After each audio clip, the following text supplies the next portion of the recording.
नमस्कार। पूरे दिनों के भांति आज भी मैं हार्ट अटैक और प्राणायाम दोनों के ऊपर बोल रहा हूँ। दोनों का आपस में क्या संबंध है, हार्ट अटैक क्यों आता है, क्या क्या कारण है और प्राणायाम इनमें कितना सहायक है। प्राणायाम एक मामूली सा शब्द मान करके हम इसकी तरफ विशेष ध्यान नहीं देते। प्राणायाम का हमारे जीवन में विशेष महत्व है, जैसे खून की शुद्धि या ब्लड प्रेशर लो और हाई दोनों को कंट्रोल करना। Heart attack blood pressure low के कारण आता है। दूसरा कारण शरीर में कोलेस्ट्रॉल खून की मात्रा गाढ़ापन आ जाने से, खून गाढ़ा हुआ कि हार्ट अटैक के चांस बढ़ गए। और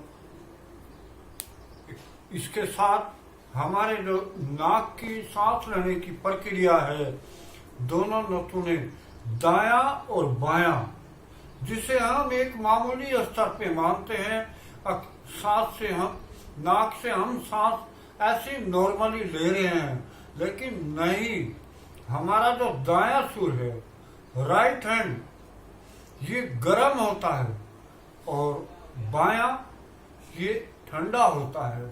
हमारे शरीर को मेंटेन करने में, गर्म ठंडा मेंटेन करने में या ब्लड प्रेशर हाई लो को कवर करने में हमें दोनों स्वर का योगदान होता है।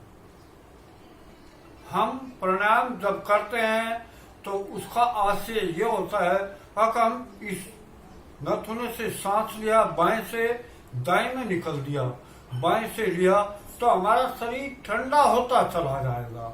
और दाएं से सांस लेने पे हम बाएं में निकाल रहे हैं तो हमारा शरीर गर्मी पैदा करेगा, ब्लड प्रेशर हाई होगा।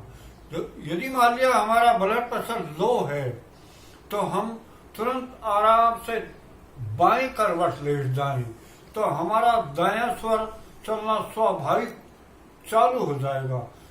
बाएं करवट लेने से, बाएं तरफ लेटने से दायां स्वर चलता है और दाईं तरफ लेटने से बायां स्वर चलता है।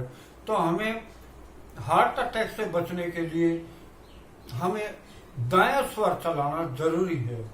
तो हम बाएं करवट लेट जाएं तो दाना, हमें कोई भी पीड़ा हो रही है या हार्ट में हल्का फुल्का कोई दर्द है तो हमें महसूस हो गया। ये यदि मान लिया हम नियमित रूप से प्राणायाम करेंगे,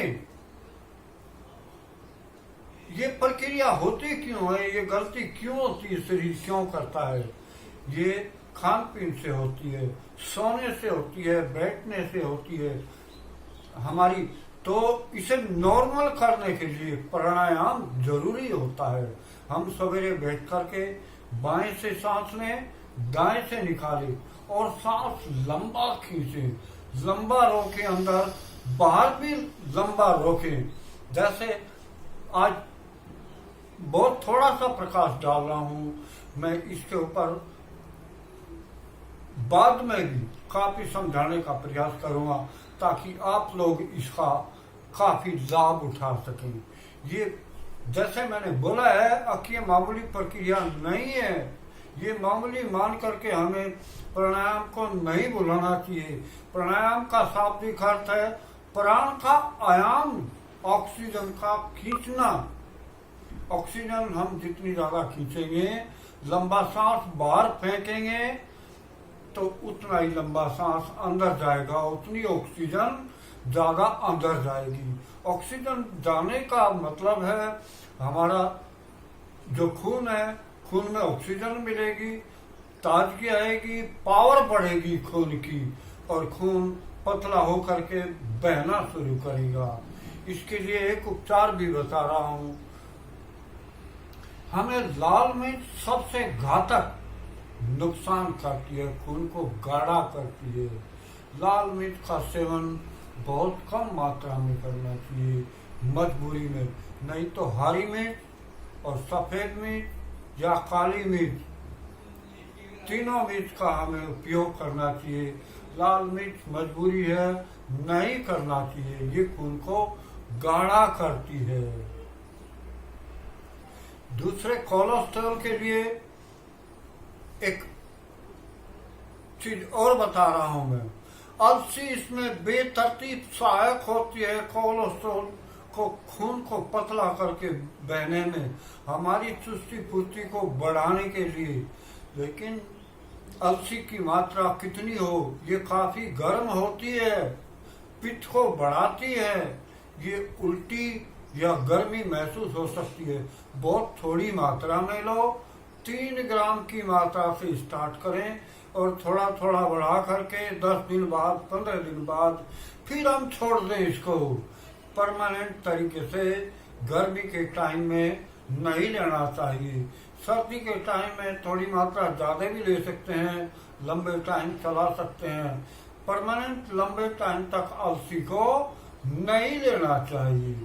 मैंने 2 चीज बताई हैं आज थोड़े समय में। एक तो लाल मिर्च नहीं इस्तेमाल करनी चाहिए, जहां तक बचा जा सके बचना चाहिए। और दूसरे, अलसी का प्रयोग हमें जरूर करना चाहिए। अलसी के लड्डू बना सकते हैं हम। बस आज मैं समझता हूँ मेरे थोड़े बोले पे आप पूरा लाभ उठाएंगे और प्राणायाम का अभ्यास जरूर डालेंगे। नमस्कार।